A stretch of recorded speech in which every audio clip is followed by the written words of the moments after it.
Tanong lang po ka-healthy, yung bang instant noodles, pwede ba yung kainin natin na mga may sakit na gout?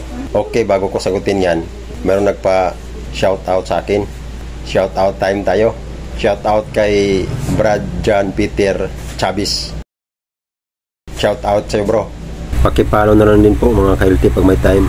Okay, ang sagot ko, yung instant noodles, marami pong may dudulot sa atin na nakapanganib sa ating kalusugan. Kilala siya at maraming nagtangkilik niyan. Biro mo, ayon sa pag-research ko, umabot ng 1 billion mahigit na packs ang maubos ng instant noodles sa isang taon.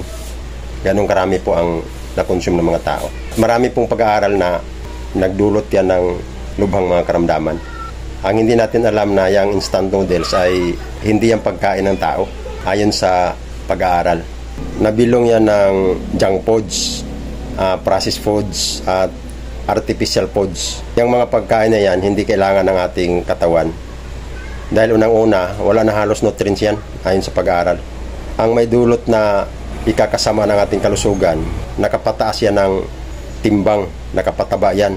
Yan ang nag-cause ng maraming nagiging obesity, ayon sa pag-aaral. Hindi ko man mapangalanan na specific ang mga chemical na nandyan, pero naintindihan ko kung gaano siya panganib kung atin siyang kainin.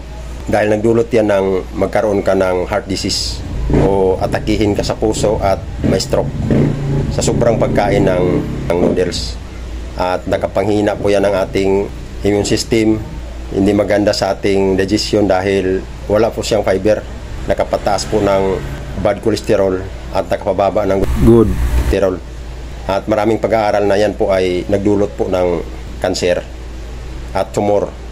Ang isa pang dangerous niyan dahil may ibang mga instant noodles na yung tinatawag nila na packaging dangerous. Ang lalagyan yung pong styro cup na kung saan dun mo rin siya lulutuin. Lagyan mo lang siya ng mainit na tubig or ilagay mo sa mga microwave. Yung styro cup, mayroon po yung chemical na tinatawag na BPA or bisphenol A na kung saan pag naluto mo yan, nasama, nahalo dun sa noodles na ating kakainin. At ang isa pang masama dyan dahil mataas po kaniyang sodium, mataas din ang kaniyang bitsin. Nakaka-addict din po yan dahil dun po sa mga ingredient na mga sangkap na linalagay.